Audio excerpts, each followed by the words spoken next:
makes you enjoy life. Now, I want to talk a little bit about, you guys are on tour right now, yeah? Yeah, It's been awesome. This is actually one of the last dates that we have, and we've all been pretty bummed that it's coming to a close because, you leave Paradise and you go back to your day jobs and whatever after this, and it's just, you just want to go back out and go meet awesome people and go to fun places, Has it been very kind of an easy tour? Has it been really rough? How are the other shows been? Have they been going? We had a really great start out in Kalamazoo. There was an absolutely packed house show out there at Candy Cane Lane, and we loved that. From then on, it's kind of been a mix.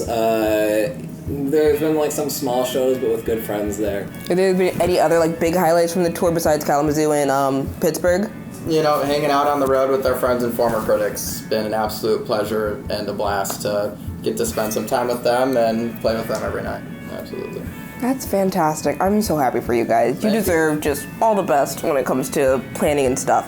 Now, when you plan shows back home, how did you go about that? Is it just people know about you guys or are you guys asking hey, you got a spot on that show? Can I slide in?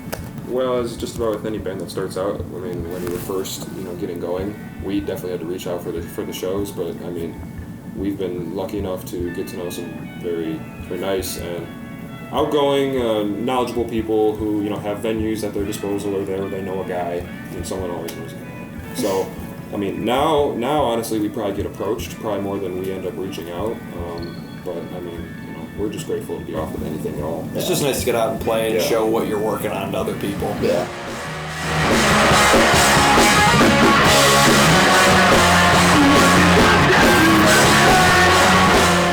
Since you brought up what you're working on, I would like to talk to you a little about your music. I really enjoyed listening to the lyrics, especially in all of your songs. Could you talk me through the songwriting process that you guys have, or how you became this version that I'm seeing in front of me as opposed to the beginning? I suppose it starts with, someone will bring a set of lyrics or, some, a riff or a melody, and, whether it be just a hook or, it's a fully fleshed out thing, we bring it to, the rest of us, and we just kind of work on it from there, and then, if we like where it's going, we'll finish it, and if not, we'll move on to the next thing. But yeah, a lot of it is, it's very collaborative. We'll start off, maybe someone, like I said, will come in with a skeleton of something, but then the rest of the song is built amongst everyone around that. Hey, I wrote this song. Play it now. Right. That would be rude as heck. Who would want to do that? Who would want to not feel their music when they perform? Yeah, exactly. Right. I agree. It's really important, I feel that as musicians, people actually connect with what they're playing for them to be able to project that kind of connection. Wow. I'm the interviewer. Thank you. This is amazing. Slip the surly bonds of earth and touch the face of God. I was on Facebook when I was going to, I was living up at Eastern Michigan for a little bit. Now we got Spencer playing with us.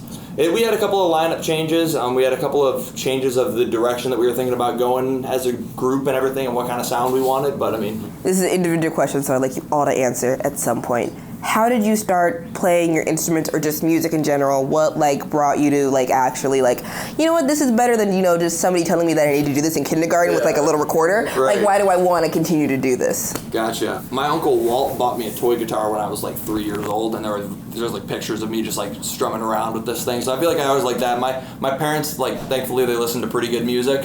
So they would have VH1 concerts going and stuff like that, and I'd see people going and playing guitar, and I was just that seems kind of fun. I could see myself doing that. Banjo's a lot of fun. It's kind of funny because I tell people I played bluegrass music before this, and nobody believes me. I started purely because I wanted to impress my cousin. My cousin, in my eyes, in my 13-year-old eyes, was the coolest person. I wanted to be him. He was into some really cool music, and he could play the heck out of the drums.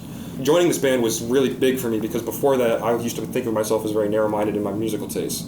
Being around such different influences, it really helps me, I think, outside the box. It makes me a better drummer as a whole, and it can make you rest that much better if we're all thinking a little bit outside the box. So My uncle was in the hospital and he tried to learn how to play guitar, but he got frustrated after a week, so he sold it to my dad for $50, and then I just had this cheapo little guitar with a bedroom amplifier, and I just became obsessed with it.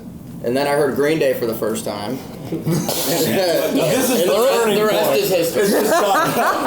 Green Day and the No, story. but I learned how to play their entire discography. I wanted to be Green Day. I wanted to be in Green Day. Only electric guitars, no drums, nothing. Covering I Fought the Law by The Clash. And we kicked ass. We kicked Perfect. ass, It was dude. awesome. It was great. And then from there, I just kept, learning and developing, my skills as a guitarist and a songwriter. I was in the bluegrass band with Andrew for a while. Per my, request, we did a bluegrass cover of When I Come Around by Green Day at our high school talent show. And then we played a song that I wrote, which was probably the first song I ever wrote that got to be performed live, called "I Love My Dad." Yep. That's another classic. Yes, I love my dad.